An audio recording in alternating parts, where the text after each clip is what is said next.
Hello नमस्कार साथियों, स्वागत है आप सभी का शालू आर्ट क्लास में। तो चैप्टर 14 का पार्ट 5 यानी कि आज लास्ट है इसका।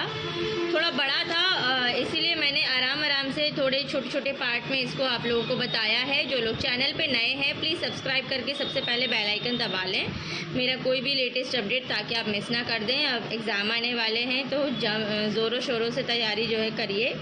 मैं लाइव क्लास भी लेती हूँ, अगर आप ज्वाइन ना कर पाएँ तो आप उसका अपलोडेड वीडियो देख लिया कीजिए।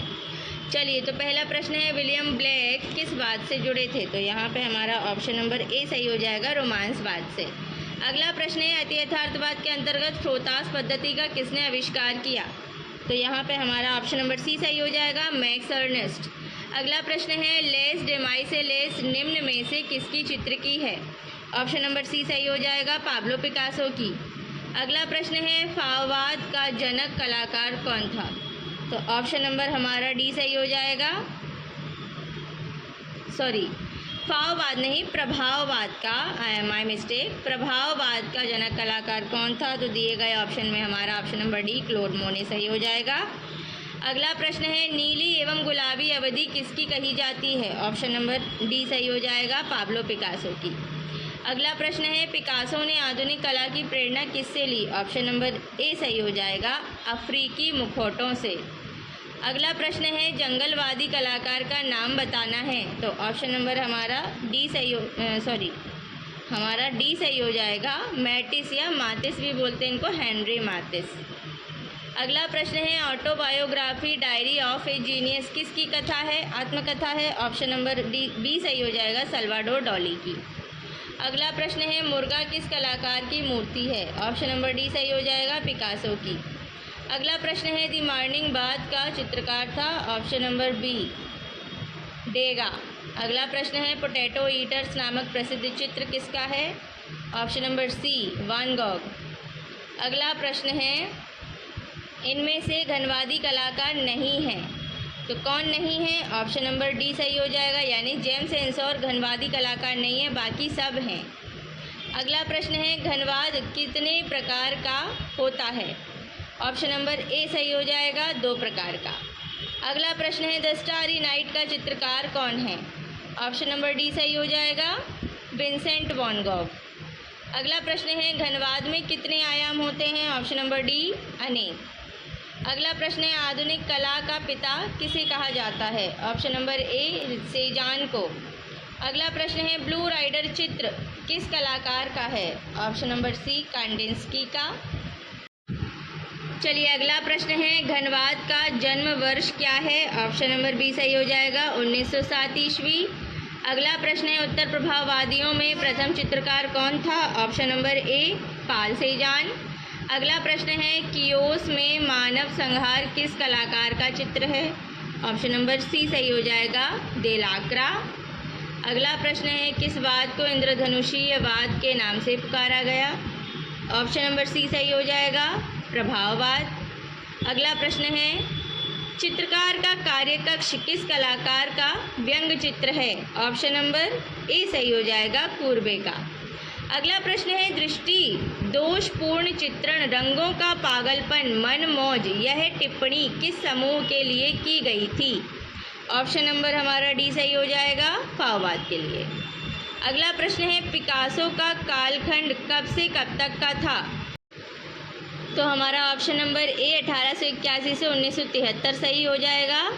अगला प्रश्न में हमें जो है मिलान करना है, तो यहाँ पे ऑप्शन नंबर हमारा डी सही हो जाएगा, डी के हिसाब से मिलाते हैं। काली घड़ी पाल सेजान, आलू भक्षी वान गो, 3 वादक पिकासो, जीवन का आनंद मातिस। ठीक है, चलिए अगला प्रश्न, ब्लू राइटर मंडल किस वाद से संबंधित है? ऑप्शन नंबर बी सही हो जाएगा, अभिव्यंजनावाद। अगला प्रश्न है, इनमें से कौन से कलाकार बाहोस से जुड़े हुए थे? Option number D, Paul clay. अगला प्रश्न है, अति यथार्थवाद का प्रथम घोषणा पत्र किसने प्रकाशित किया? Option number B, Andre Breton. अगला प्रश्न है, निम्नलिखित में से किस प्रभाववादी चित्रकार ने जापानी प्रिंट से सर्वाधिक सीखा? ऑप्शन नंबर डी, मोने। अगला प्रश्न है, निम्नलिखित में से किस देश में फ्रांसिस्को गोया का जन्म हुआ था? तो ऑप्शन नंबर हमारा ए सही हो जाएगा, स्पेन में। अगला प्रश्न है, विंसेंट वैन गॉग के चित्र जो है किस बात से प्रभावित हैं? तो ऑप्शन नंबर डी प्रभाववाद सही हो जाएगा। चलिए, तो यहाँ पे हमारा option number A William Blake सही हो जाएगा। अगला प्रश्न है, प्रभाववाद का बीजारोपण कब हुआ? ऑप्शन नंबर डी सही हो जाएगा, 1863 में।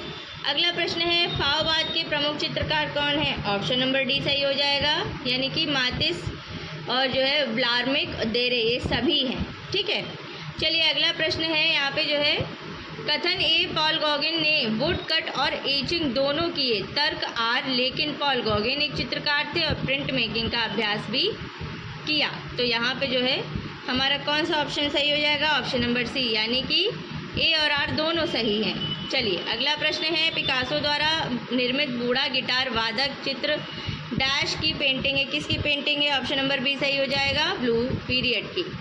अगला प्रश्न है, पिकासो द्वारा बनाया गया कौन सा चित्र घनवाद का प्रथम चित्र माना जाता है? ऑप्शन नंबर सी सही हो जाएगा, लेस डेमाइड। तो हमारा अगला प्रश्न है, निम्नलिखित में से कौन सा चित्र एडवर्ड मंच द्वारा निर्मित नहीं है? तो यहाँ पे हमारा ऑप्शन नंबर हमारा ए सही हो जाएगा, 3 मई। अगला प्रश्न है, इनमें से किस बात के चित्रकार विशुद्ध मूल रंगों के अमिश्रित छोटे धब्बों से रंगांकन कार्य करते थे? तो ऑप्शन नंबर सी सही हो जाएगा, नवप्रभाववाद। अगला प्रश्न है, स्वच्छंदतावाद का संबंध किससे है? ऑप्शन नंबर ए कलाकार की निजी भावना से। अगला प्रश्न है, इनमें से कौन प्रभाववादी चित्रकार नहीं है? ऑप्शन नंबर ए मिले। और आज का अंतिम प्रश्न इसी के साथ चैप्टर 14 खत्म हो जाएगा। इनमें से किस चित्रकार ने 2 मई चित्रित की थी? तो ऑप्शन नंबर हमारा ए सही हो जाएगा, फ्रांसिस्को गोया ने। तो हमारा अगला प्रश्न उत्तर, प्रभाववाद नामकरण किसके द्वारा एवं कब किया गया? Option number A Roger fry 1910 ईस्वी में। अगला प्रश्न है, गुलाबी काल का संबंध है? ऑप्शन नंबर बी पिकासो से। अगला प्रश्न है, जैक्स लुइस डेविस ने किस नई चित्र शैली को जन्म देने का कार्य किया?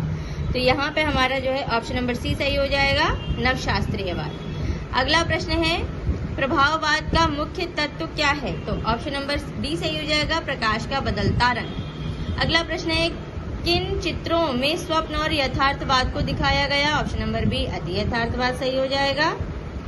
अगला प्रश्न है,